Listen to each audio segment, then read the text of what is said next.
You remember when you took your MSF course and the instructors expressed the importance of doing your T-CLOCS, a fun little acronym that encompasses your pre-ride inspection checklist? Has anyone ever actually done that? Maybe if your bike's sat for a couple of weeks, you'll give everything a once-over before tearing out of the garage. But as someone who routinely rides my motorcycles, not only do I not go through and check every minute detail of my bike, but until the time of writing this, I kind of forgot that T-CLOCS was even a thing. It's like one of those archaic things that they teach you in elementary school that you completely forget by the time you're an adult. Like, why was I taught to write in cursive or required to recite the Pledge of Allegiance while never being taught how to do your taxes or build a resume? T-CLOCS is a highly comprehensive checklist that encourages riders to inspect literally every single component on your bike before riding. The list includes basic things like tire pressure and condition to more granular items like the trueness of your rims and the lubrication of your cables. Am I supposed to put my bike on a paddock stand and spin the wheels every time before I ride to make sure they're straight? What year is it? How are you supposed to check the lubrication of your cables beyond just pulling the lever and being like, yep, my clutch still opens the basket? I think the T-CLOCS system was invented back when motorcycles were just absolutely terrible and everything was breaking constantly, because I think for most riders with relatively modern and cared for motorcycles, they ride for thousands and thousands of miles without having to pay too much attention to the electrolyte levels in their battery. Who's out here manually filling batteries anyway? You just buy a battery and bolt it up. That's it. While it's definitely important for a rider to have an intimate relationship with the mechanical well-being of their machine, most are not doing a full 25-point inspection prior to every ride. That's just insane. And depending on who you pray to, that might be considered a motorcycle sin. Since we're on the topic of maintenance, most riders have at one point knowingly neglected maintenance on their motorcycle. It's pretty easy to think to yourself, I'll lube and adjust my chain on Sunday, and then Sunday passes, and another Sunday, and next thing you know, you can't even remember the last time you crouched down on the garage floor with your favorite Motul chain care kit available for $39.95 wherever motorcycle goods are sold. Or maybe you've put off changing your oil for so long you figure, hey, I'll just deal with it in the spring. And then you roll your bike into the garage with a quarter tank of 87 octane, throw a sheet over it, and put it out of your mind until March with zero actual winterization. It's tough because a lot of motorcycles are truly bulletproof, so it's easy to feel like you can get away with putting off maintenance. Honestly, it's kind of incredible seeing how some bikes are still on the road with rusted chains, oil leaking, and just still going. I don't know how they're going. Sooner or later, you'll have to repent. You'll have to pay a penance. The worst motorcycle maintenance sin you can commit is reusing your crush washer on your oil drain bolt. Look, we've all done it. And then, yeah, you see the little dots on your garage floor. There are thousands of by-the-book gearheads on Bob the Oil Guy forum who would literally pummel you into dust with a barrage of mean comments if you made a forum post saying it's not necessary to replace your crush washer every single time you change the oil. What do you think it takes to push a person to the point where they become an active user on a motor oil forum? You either die a hero or you live long enough to become a moderator on Bob the Oil Guy. A motorcycle sin that really gets me going is simping for a bike that truly sucks, just because you're unfortunate enough to own it. Most riders will make concessions for their bike, like, yeah, the ergonomics suck, but it can go 186 miles an hour. Yeah, it's slow and heavy, but it has tons of character and great aftermarket, and it's really comfortable. But there are some bikes that literally have zero redeeming qualities, and the people that own them or ride them need to stop lying to themselves and stop lying to the community, because you're frauds. A Suzuki Intruder? Who cares? Stop saying it's a great bike. It's not. Kawasaki Vulcan, Versys 650, Harley-Davidson Street Rod?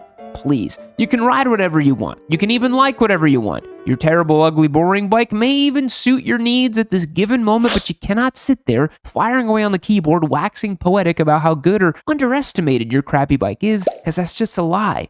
And it's a sin. When you learn how to ride a motorcycle, you're told to ride like you're invisible, but it seems like a lot of riders mishear that and instead ride like they're invincible. It's an easy mistake to make. In a lot of ways, riding a motorcycle does make you feel invincible. You're lighter, faster, more agile than anything on the road. There's nothing that inflates the male ego like having a big piece of machinery slung between their knees, you know? And feeling like you're invincible can lead to a lot of poor decisions on the road. Whether that be excessive speeding, busting out dank 12 o'clock wheelies, or making super cringe dude bro Sigma Squid bike content on YouTube. The sense of hubris and invincibility that a lot of riders can fall victim to can be really intoxicating. And the more you get away with some of those things, the more likely you are to re-offend. Ideally, most riders will grow out of this stage before they experience any serious fallout, but unfortunately, a lot of riders have to learn the hard way that they are not in fact invincible and there are consequences to their actions. Hi, I'm Yami Noob, and I'm waving my hand because I was literally that guy. You may be seriously injured in an accident, get in trouble with the law, or maybe worst case scenario, you find yourself in a hierarchical polyamorous relationship with multiple S1000RR owners. You don't want to be in that.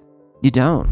Most riders love riding. It's why we ride. It's pretty poetic, huh? A lot of new riders who are still super excited about any opportunity to take the bike out may be overly eager or optimistic about the conditions of a ride. If you ask pretty much any motorcyclist, they'll have a story about going out for a long ride and then realizing they're 2 hours from home when the sun goes and the temperature drops 30 degrees. Then they have to learn the hard way about how much it really sucks to be cold on a motorcycle. Maybe you're trying to do a big send-off for the end of the riding season, so you and your buddies head out on a 65-degree day in November. Then after riding for a few hours, the sun goes down at like 4:30 p.m. and it's now 40 degrees and you still have hours of riding left to get home. That can literally feel like an eternity. Unless you've got thousands of dollars in heated winter gear and riding in the dark and 45 degrees will feel a lot more like 20 degrees with the windshield. And 20 degrees is cold, dangerously cold when you're on a motorcycle. So while avoiding this situation seems like common sense, most riders have a story that ends up in the similar situation. On the opposite side of the same coin, when riders are newer and really excited about riding, they'll look for any excuse to take the bike out. They might find themselves taking really short rides that create far more inconveniences than is actually worth.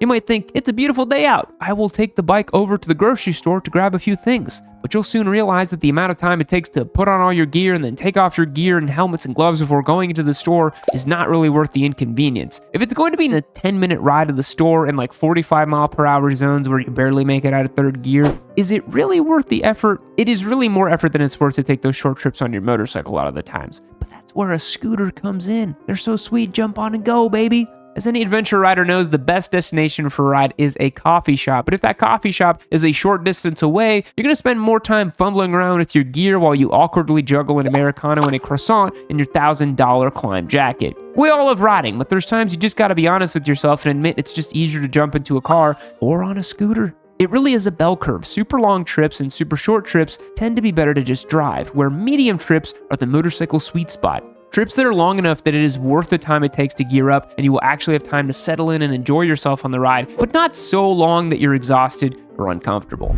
Triumph calls this color Cosmic Yellow on the Street Triple 765 RS, and I'd like to think it's cosmic because when you find out that you've won this motorcycle on YamiNoob.co, you're going to ascend to the heavens and be in a heaven-like cosmic state of existence as this thing wheels itself into your driveway because you won it on YamiNoob.co. Become a member on the website, get your chances locked and loaded, you'll join our Discord, get access to the newsletter. But if that doesn't sound appealing, pick up a hat, a t-shirt, a hoodie. We sell all kinds of great stuff on the website. Every dollar you spend will not only support the show, but will also get you entered to win, subject to an amazing multiplier. Get entered to win this bike. Don't sleep on it.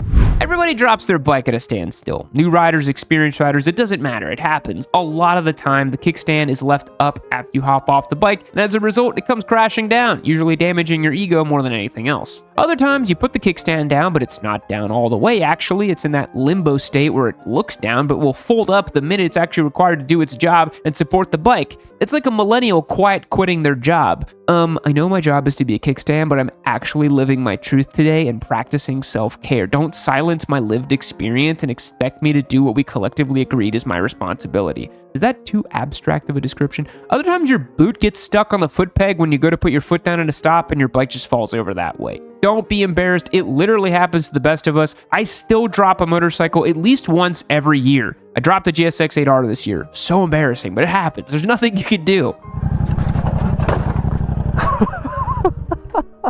The people you meet who do not ride motorcycles do not care that you do ride motorcycles in 99.99% of situations. So stop bringing it up. Some of these riders are just chomping at the bit to bring up bikes, but you gotta learn to read a room. If you're talking to somebody and they're like, yeah, I got a dog at home, you don't need to be like, yeah, I've got a 1999 Suzuki Marauder at home that's kind of a dog at low RPMs, if you know what I'm saying. I think I need to rejet the carb and adjust the idle screw. Nobody asked for that. No one even knows what a carburetor is. Unless you're hanging out at the VFW hall or something, no one wants to talk about carburetors. And if on the off chance someone chooses to indulge your mention of motorcycling, anything you say further is just going to go completely over their head. Or they're going to give you some super depressing anecdote about someone they know was killed or injured while riding. Oh, you ride? My Uncle Foghorn lost his leg in the 1994 Goshen, Indiana Vietnam Memorial Benefit Rally. So as much as you love bikes and consider it part of your identity that shapes your entire worldview, remember there's a time and place for such conversation. Save it for chatting with other riders or writing in your diary, because no one else cares. Now I will say, if you are speaking to a total random normie and they start asking lots of questions about motorcycling, you have the opportunity to get somebody in the fold. And that's a nice opportunity. It doesn't come around very often. Lane splitting is only legal in a handful of states in the US, but a lot of riders like to lane split, myself included. In a rational sense, lane splitting, or at least filtering to the front of stopped traffic, is safer for the motorcyclist and is one of the greatest advantages of being on two wheels. Traffic basically doesn't exist. There are so many distracted drivers out there, and being rear-ended by a car while stopped on your motorcycle can have very serious consequences. But in a different sense, lane splitting is just fun. It feels good knowing you're a superior class of vehicle that allows you to make forward progress in traffic when all the other cadres are stuck in their crossover SUVs with a bunch of screaming kids in the back seat. Not you, my friend. Not you. You're the Ubermensch. You own the streets. You go where you please. The Nissan Altima drivers can roll their windows down and scream and yell all they want, but that's not going to stop you from exercising your right to filter to the front of traffic in order to protect yourself. But as I mentioned, it is not allowed in a majority of states, so technically, it's still a sin. And also, for the FBI Motorcycle Task Force agents watching this video, I'm not endorsing anyone to defy local state ordinances in relation to lane splitting or filtering. This is satire.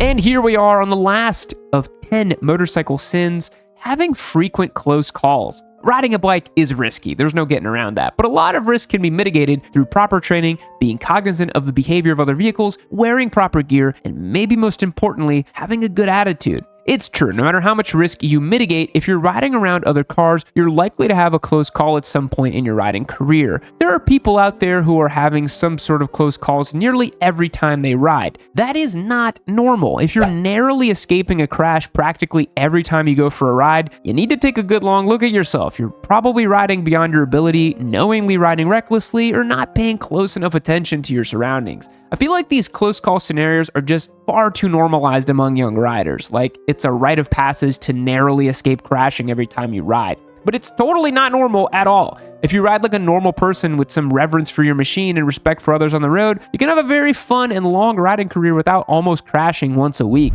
That brings us to the end of the show. Thanks so much for watching the video. If you enjoyed this one and for some reason haven't subscribed yet, we have a ton of awesome content coming the remainder of the year and into 2025. Lots of new projects coming up. You're not going to want to miss it. We got stunt bikes, we got new track bikes, we got awesome new giveaway bikes. We're gonna get an R9. It's gonna be sweet. So be sure to click that subscribe button so you can stay in the loop, and I'll catch you on the next one.